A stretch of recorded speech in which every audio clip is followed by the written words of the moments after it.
عراق کے صدر Saddam Hussein کی سیکیورٹی پر مامور 12 امریکی فوجی ان کی زندگی کے بہترین دوست تو نہ تھے، تاہم وہ ان کے آخری ایام میں بہترین ساتھی رہے۔ یہ 551 ملٹری پولیس کمپنیوں سے منتخب ہوئے تھے اور انہیں سپر 12 کہا جاتا ہے۔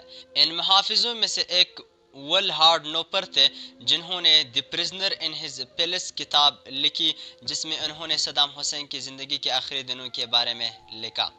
ہارڈ نوپر کا کہنا ہے کہ جب صدام حسین کو پھانسی دینے والے اہلکاروں کے سپرد کیا جا رہا تھا تو ان کے تمام محافظوں کی آنکھوں میں آنسو تھے۔ اپنی ایک ساتھی ایڈم پوگرسن کا حوالہ دیتے ہوئے کتاب کے مصنف ورلڈ ہارنور نے لکھا کہ ہم نے صدام کو کبھی بھی نفسیاتی مریض اور قاتل کے طور پر نہیں دیکھا، ہم اسے گرینڈ فادر کے طور پر دیکھتے تھے۔ عراق کے صدر صدام کو اپنے 148 مخالفین کے قتل کے جرم میں سزا دی گئی تھی۔ ہارڈ نوپر کہتے ہیں کہ آخری ایام میں صدام کا دوسروں کے ساتھ رویہ بہت نرم تھا اور انہوں نے یہ تاثر نہیں چھوڑا کہ وہ بہت ظالم حکمران تھے۔ صدام کو سگار پینے کا بہت شوق تھا، جسے وہ اپنے پاس رکھا کرتے تھے۔ وہ کہتے تھے کہ انہیں سگار کا استعمال فیدل کاسترو نے سکھایا تھا۔ انہیں باغبانی کا بہت شوق تھا۔ وہ اپنے قید خانے کے گرد موجود بکھری ہوئی جھاڑیوں کو خوبصورت پھولوں کے طور پر لیتے تھے۔ صدام اپنی خوراک کے حوالے سے بھی بہت حساس تھے۔ ناشتے میں پہلے آملیٹ، پھر مفنر اور پھر تازہ پھل کھاتے تھے، لیکن اگر آملیٹ کہیں سے بھی ٹوٹ جاتا تو وہ اسے کھانے سے انکار کر دیتے۔ ایک بار ایک امریکی سپاہی جو کہ صدام کی حفاظت پر مامور تھے، انہیں اپنے بھائی کی موت کے بارے میں بتایا تو جواب میں صدام نے کہا کہ تم مجھے آج سے اپنا بھائی سمجھو۔ انہوں نے ایک دوسرے محافظ سے کہا کہ اگر مجھے میرے اپنے پیسے کو استعمال کرنے کی اجازت ملے تو میں تمہارے بیٹے کو تعلیم کے اخراجات ادا کرنے کے لیے تیار ہوں۔ جانب کا کہنا ہے کہ ایک شب ہم نے دیکھا کہ ایک 20 سالہ سپاہی ڈوسن اپنے سائز سے بڑا سوٹ پہن کر گھوم رہا تھا۔ بعد میں پتہ چلا کہ اسے صدام حسین کی جانب سے تحفے میں دیا گیا سوٹ پہن رکھا تھا۔ ہارڈ نوپر لکھتے ہیں کہ بہت دن ہم ڈوسن کا مذاق اڑاتے رہے، لیکن اس نے پھر بھی سوٹ پہنے رکھا اور جب وہ چلتا تھا تو ایسے لگتا تھا کہ وہ فیشن شو میں کیٹ واک کر رہا ہے۔ اگرچہ صدام کے محافظوں کو حکم دیا گیا تھا کہ وہ اس سے قریب نہ جائیں، لیکن جیسے جیسے وقت گزرتا گیا محافظوں کی صدام سے دوستی بڑھتی گئی۔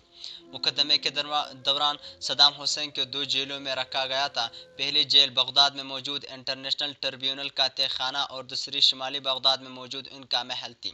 یہ محل ایک جزیرے پر تھا جس تک پہنچنے کے لیے پل کا استعمال کیا جاتا تھا۔ ہارڈ نوپر کہتے ہیں کہ ہم نے صدام کو اس سے زیادہ نہیں دیا جس کے وہ حقدار تھے، لیکن ہم نے کبھی بھی ان کی تضحیک نہیں کی۔ اسٹیو اور کرس ٹاسکر سمیت دیگر محافظوں نے اسٹور روم کو صدام کا دفتر بنانے کی کوشش کی اور منصوبہ یہ تھا کہ صدام کو سرپرائز دیا جائے۔ اسٹور روم میں بڑے سامان سے چمڑے کے ایک کرسی اور ایک چھوٹی سی میز کو نکالا اور میز پر ایک چھوٹا سا جھنڈا رکھ دیا گیا۔ یہ سب اس لیے کیا گیا تھا کہ ہم آفس کا ایک ماحول پیدا کر سکیں، اور جیسے ہی صدام کمرے میں داخل ہوئے ایک سپاہی نے میز کے گرد صاف کرنی شروع کر دی۔ یہ دیکھ کر صدام اونچی آواز میں ہنسنے لگے اور کرسی پر بیٹھ گئے۔ ان کی سیکیورٹی پر مامور سپاہی ان کے سامنے موجود کرسی پر بیٹھ گئے۔ یہ منظر ایسا تھا جیسے صدام عدالت میں موجود ہے۔ ہارڈ نوپر کہتے ہیں کہ سپاہیوں کی یہی کوشش تھی کہ صدام کو خوش کیا جائے۔ جواب میں صدام بھی ان کے ساتھ مذاق کیا کرتے تھے اور ماحول کو خوشگوار رکھتے تھے۔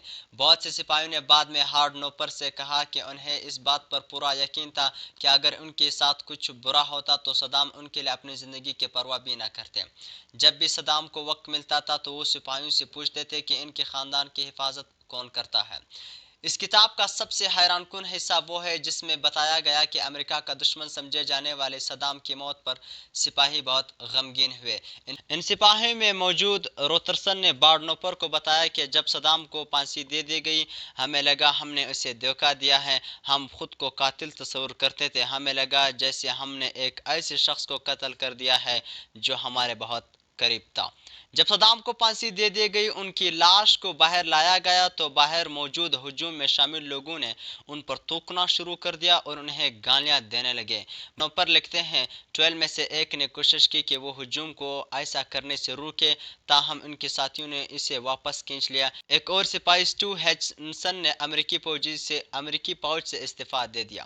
اسٹیو کے مطابق انہیں کہا گیا تھا کہ وہ صدام کی لاش کی بے حرمتی کرنے والے سے نہ الجھیں۔